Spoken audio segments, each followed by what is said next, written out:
அன்பானவர்கள் அனைவருக்கும் இனிமையான மகிழ்வான வணக்கங்கள். இன்றைக்கு பார்க்கக்கூடிய கதை என்னன்னு தெரியுமாங்க?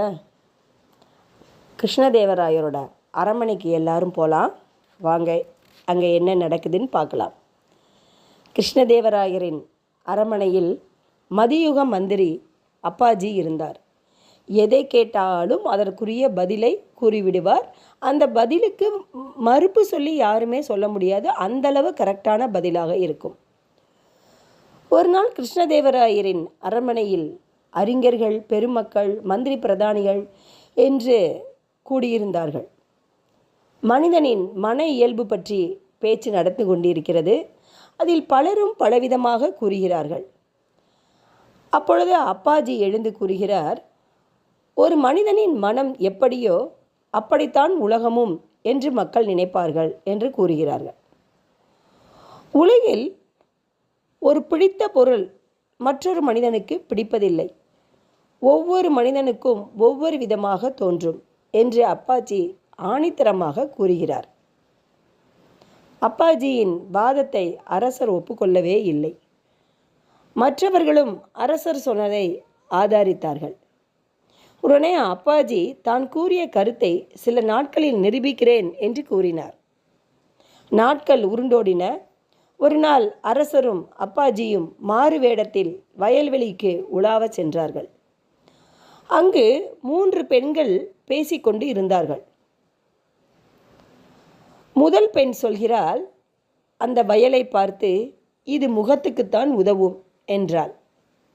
உடனே 2வது பெண் சொல்கிறார், அதை மறுத்து, இல்லை இது வாயுக்குத்தான் உதவும் என்றாள். அடுத்ததாக 3வது பெண், நீங்கள் சொல்லுவதெல்லாம் தவறு, இது பிள்ளைக்குத்தான் உதவும் என்று உறுதியாக கூறினாள்.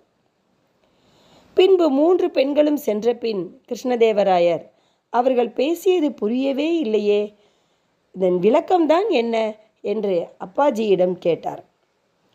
உடனே அப்பாஜி, முகத்துக்கு உதவும் என்றால் மஞ்சள் பயிரிடலாம் என்று பொருள், வாய்க்கு உதவும் என்றால் நெல் பயிரிடலாம் என்று பொருள், பிள்ளைக்கு உதவும் என்றால் தென்னம்பிள்ளை பயிரிடலாம் என்று பொருள் என்றார் அப்பாஜி. அரசர் ஆச்சரியத்துடன் கேட்டார். அப்பாஜி தொடர்ந்து, அரசே, உள்ளம் எப்படியோ அதுபோலவே தான் உலகம் என்று நினைப்பது மனித மனம் என்று நான் அன்றே சொன்னேன் அல்லவா? அதுதான் இன்று நடந்தது. நாம் எப்படி நினைக்கிறோமோ அப்படித்தான் உலகம். பாசிட்டிவாக உலகத்தை நினைத்தால் பாசிட்டிவாகத்தான் நம் கண்ணில் புலப்படும். சந்தோஷமாக நாம் இருந்தால் நாம் பார்ப்பவர்கள் அனைவருமே சந்தோஷமாகத்தான் தெரியும். நம் நினைப்பு தான், நம் மனம்தான் நம்மை வழிநடத்தி செல்லும் என்று கூறி உங்களிடமிருந்து விடைபெறுகிறேன். நன்றி, வணக்கம். வாழ்க வளமுடன், வாழ்க வையகம். எப்பொழுதும் மகிழ்ச்சியாகவே நம் மனம் நினைக்கட்டும். வாழ்க்கை சந்தோஷமாகவும் அமைதியாகவும் ஆனந்தமாகவும் இருக்கும். இந்த வீடியோ உங்களுக்கு பிடிக்கும்னு நினைக்கிறேன். லைக் பண்ணுங்கள், ஷேர் பண்ணுங்கள் அண்ட் சப்ஸ்கிரைப் பண்ணுங்கள். தேங்க்யூ.